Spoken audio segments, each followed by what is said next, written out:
3.64 लाख करोड़ की उन्होंने एक्सपोर्ट किया और इतना ज़्यादा रेवेन्यू जो है वो जनरेट हुआ है। और इंडिया की इकोनॉमी जो कि अभी 5th लार्जेस्ट इकोनॉमी है, डे बाय डे जो है वो ऊपर से ऊपर आने की कोशिशों में लगी है। अगर मदरसे के बच्चों ने रॉकेट बनाया और फिर रॉकेट लॉन्च किया और ये न्यूज़ है इंडिया की। 2-3 दिन तक IMF की टीम आ जाएगी और पैसे जो है वो आ जाएंगे। उधर TTP वाले जो हैं वो वीडियोस बना रहे हैं पार्लियामेंट के सामने खड़े होके। बात करें पाकिस्तान के पोर्ट्स पर जो इंपोर्ट का सामान है माहिर से मंगवाया हुआ, वो अभी भी वहीं पर है क्योंकि पाकिस्तानी पॉलिटिशियंस के पास पैसे नहीं है उन सामान को उठवाने के लिए। तो कश्मीर में इस वक्त टॉलेस्ट लॉन्गेस्ट ब्रिज बन रहा है जिसकी लंबाई तकरीबन 437.25 मीटर की है। इस पर जो आपके एंकर्स और जितने इकोनॉमिस्ट हैं उन्होंने 2-3 दिनों से अब पाकिस्तान का कंपैरिजन करना शुरू कर दिया है श्रीलंका के साथ, अर्जेंटीना के साथ और ग्रीस के साथ। की तरह से पता होगा कि दिल्ली के अंदर अब किसान के लिए बिजली फ्री है, उसके बाद जो गरीब है ना 200 यूनिट तक उनका बिजली का बिल ही नहीं आएगा, और अगर आएगा तो 1-2 यूनिट जो ऊपर 202 ये इस्लामाबाद में बल्कि पूरे पाकिस्तान में किसी को आटा नहीं मिल रहा, अगर मिल रहा है तो बहुत महंगा है। ख्वाजा आसिफ साहब कह रहे हैं कि हमारे पास तेल खरीदने के पैसे नहीं है, तो इसलिए हो सकता है कि हमें बिजली बंद करनी पड़े और कुछ टाइम के लिए बिजली आती रहेगी। IMF अपनी कंडीशन लेके बैठा हुआ है। क्या नजर आ रहा है आपको कि हम किस तरफ जा रहे हैं? मजीद इससे आगे की तबाही क्या है? ख्वाजा साहब ने तो कल की खबर पाकिस्तान की ये थी कि पाकिस्तान स्टेट ऑयल जो है वो उसके इंटरनल जितने उनको जो गर्दिशी उनके कर्जे जो पैसे इंटरनल जिस तरह सुई गैस को या दूसरे महकमे उनसे पेट्रोल लेते हैं तो वो पैसे नहीं दे रहे, वो बैंकरप्ट होने जा रहे हैं। और उसके बाद ये देखा गया है एक ट्रेंड के आपके एंकर्स और जितने इकोनॉमिस्ट हैं उन्होंने 2-3 दिनों से अब पाकिस्तान का कंपैरिजन करना शुरू कर दिया है श्रीलंका के साथ, अर्जेंटीना के साथ और ग्रीस के साथ, और एक अफ्रीकन कंट्री है घाना, उसके साथ भी उन्होंने कंपैरिजन शुरू कर दिया। ये सारे ममालिक 2000 आज से 7 साल पहले जो है वो बैंकरप्ट हो चुके हैं। तो अब वो कौम का माइंड बनाया जा रहा है कि जब आप बैंकरप्ट होते हैं तो मुल्क के अंदर क्या चेंजेस आती है। वहां पे 10-10, 12-12 घंटे की लोड शेडिंग होती है। मेरे ख्याल में ख्वाजा साहब भी उसी तरीके से आपका माइंड सेट बना रहे हैं कि आप उसी साइड पे जाए कि एक तरफ 25 रुपए की रोटी जो है वो लग्जरी बन जाए और दूसरी तरफ पर आपके करप्ट जो जितने आपकी करप्ट एलीट है, जो रूलिंग एलीट, उनके बच्चे फैशन है कि चार्टर्ड फ्लाइटों से न्यू ईयर मनाने बाहर गए। और एक और रवाज है कि अब वो चार्टर जहाजों पे डॉलर और यूरो और पाउंड लेके बाहर जाते हैं अपने रखने के लिए। तो अब कितना बड़ा तजाद है एक सोसाइटी के अंदर कि एक 25 रुपए की रोटी एक लग्जरी गरीब आदमी के लिए, और दूसरा एक आपके बहुत ताकतवर इंसान है, उनका बच्चा न्यू ईयर मनाने गया था स्पेन, तो उसकी कैलकुलेशन किसी ने निकाली थी कि $160,000 का उसका चार्टर जहाज था। $1,60,000 पे वो जहाज हायर किया गया था जो लाहौर से उड़ के और स्पेन गया और स्पेन से वापस आया।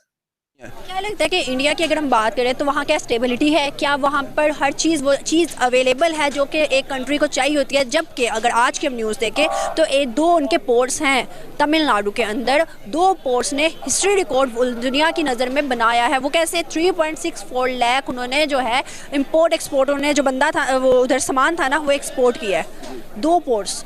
आप सोचें कि वहाँ पर इतनी बड़ी तादाद में एक्सपोर्ट पे एक्सपोर्ट हो रही है, कैसे?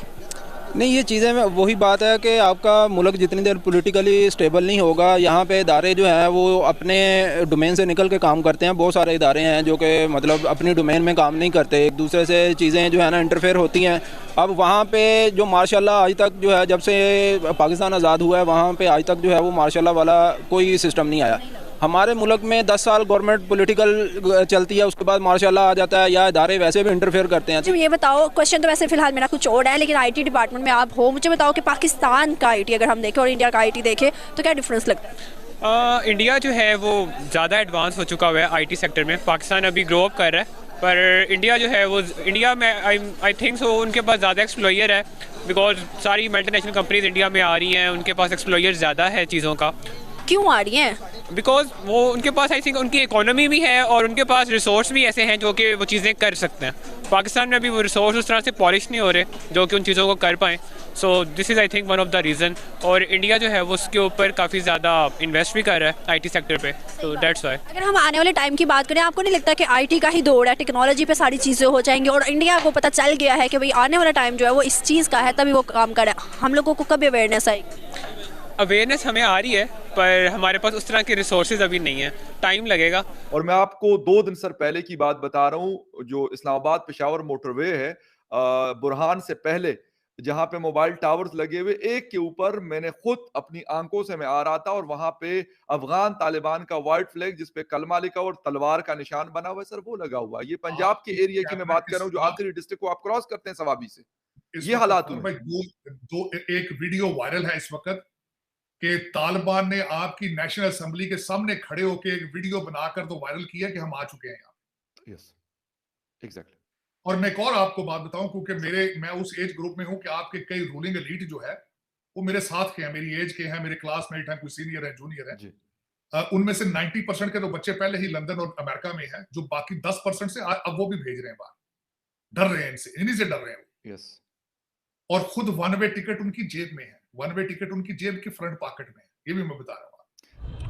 लेकिन इस बात के ऊपर इंडिया को शायद इनकरेज करना होगा कि वो आईटी सेक्टर और अपना मतलब साइंटिफिक रिसर्च में बहुत प्रमोट करते हैं, बेशक वो जिस मर्जी सेक्टर से करें। आपको नहीं लगता कि वो लोग ये बाद में सोचते हैं कि रिलीजन कौन सा है, वो पहले ये सोचते हैं कि ये इंडियन है? कि बहुत से ममालिक की कंट्रीज के यूनिवर्सिटीज हैं जो इंडियन ब्रेन्स मांगती हैं, जो इंडिया के बच्चों को मांगती हैं कि हमारे यहाँ अच्छे ओहदों पे वो फाइज हों। गूगल का सीईओ देख लें, सुंदर पिचाई इंडिया से, इसी तरह बहुत अच्छे ओहदों पे इंडियंस फाइज हैं। लेकिन पाकिस्तानी जो है, पता नहीं उनका टैलेंट सामने नहीं आता, या लाया नहीं जाता, दिखाया नहीं जाता। यहाँ पे वीडियोस वायरल हो रही होती है, मेरा दिल ये पुकारे, और इस टाइप की। क्या कहेंगे? ये बहुत ही मतलब एक अजीब बात है, क्योंकि वो देखे ना, मतलब वो हमारे साथ ही बिल्कुल उनकी हमारी नेशनलिटी क्योंकि सेम थी ना, साथ से आजाद हुआ। जी बिल्कुल, साथ से आजाद हुआ, हमारे बिल्कुल सेम माइंड थे। लेकिन आप यहाँ देख लें कि अब वो कहाँ पहुँच गए, आईटी सेक्टर में उन्होंने इतना मतलब प्रमोशन कर लिया, और आज भी हम मतलब हमारा जो कंट्री है इस सिचुएशन पे है कि हम बैंकरप्सी की सिचुएशन के ऊपर हैं। हमारे यहाँ जो है, हमारे जो हीरो थे आज तक हमने उनकी कदर नहीं की, और जो लोग अपने हीरो की कदर नहीं करती वो तबाही की तरफ जा रही होती हैं। 70 साल से आज तक हमने सिर्फ परेशानी, हमने यही सुना कि पाकिस्तान बड़ी परेशानी में दिन गुजार रहा है। वो दिन कब आएंगे जब ये मुल्क अच्छा गुजारेगा? जब वो आएंगे जब हम अपने उस्तादों की, अपने हीरोज़ की, और अपने जितने भी लोग इस मुल्क के लिए मेहनत कर रहे हैं, कुछ भी कर रहे हैं, जो भी, चाहे वो कुछ भी कर रहा है, चाहे छोटे से छोटा, बड़ा से बड़ा, हम उसको ऑनर नहीं देंगे, हम उसको इज्जत नहीं देंगे, कुछ नहीं होगा। इसलिए कि सारे तो यहाँ पे चोर घुसे हुए हैं। खान साहब ने बेवकूफ बना रखा है, अपने बच्चे उनके लंदन में बैठे हैं। बिल्कुल। और इनको उन्होंने क्या कहा कल? उन्होंने कहा अगर मुझे अरेस्ट किया गया तो तैयब अर्दगान की तरह टैंकों के नीचे लेट जाना। बिल्कुल। ठीक है, और अपने बच्चों को भी लाओ ना यार, जिहाद कराओ अगर इतना सवाब का काम है। आपने खुद जलसे में कहा था कि उमरा करने क्यों जाते हो, पीटीआई के लिए काम करो, तो अपने बच्चों को भी तो उमरा कराओ ना यार। 3 बच्चे आपके बैठे हैं, एक बच्ची तो आप मानते नहीं है कि मेरी है, उसको भी बुलाओ ना, उसको भी सवाब नहीं चाहिए, उसको जिहाद कराओ उसको। पाकिस्तानियों के बच्चे मरवा रहे हो मुसलसल। मुझे याद है वो मुअज्जम गोंदल जो वजीराबाद में जिसको गोली लगी थी, कोई उसके जनाजे में नहीं गया था, पीटीआई का लीडर खुद। अरशद शरीफ के जनाजे में नहीं गया था इमरान खान, और जो उनके अपने लोग मरते हैं उनके जनाजों में नहीं जाता, तो बेचारा वो मुअज्जम साहब के जनाजे में क्या? नहीं, इन्होंने क्लेम किया है कि हमारा वर्कर था तो किसी दूसरे को भेज देते उसके जनाजे में। एक भी पीटीआई का लीडर वजीराबाद मुअज्जम गोंदल के जनाजे में नहीं गया। बिल्कुल सर, कोई अपनी गलती यहाँ मानने को तो तैयार नहीं है। हमारे एस्टेब्लिशमेंट के लोग हो, पॉलिटिकल लोग हो, सब एक दूसरे के ऊपर डालते रहते हैं खुद आपस में। जिस तरह आपने मोनोसलाई का कहा कि सर वो अपना चार्टर फ्लाइट लेके वो स्पेन जाते हैं, $160,000, यहाँ पे $3,000 की सर एलसी नहीं खुल रही। आपको मुझसे बेहतर पता है कि यहाँ पे अब उस दिन मैं करेंसी मार्केट में गया, यकीन करें $1,500 के लिए लोग बैठे हुए थे। वो मेरा दोस्त है, मनी चेंजर का ऑनर है। मैंने उससे पूछा, मैं कि ये लोग इतने ज्यादा क्या कर रहे हैं, लगता है काम तेज है। उसने कहा काम तेज नहीं है भाई, डॉलर्स नहीं है, ये बेचारे हमारे परमानेंट कस्टमर है, पैसे नहीं मिल रहे उनको, $1,500 $2,000 चाहिए, कहीं जाना है इन्होंने ट्रैवल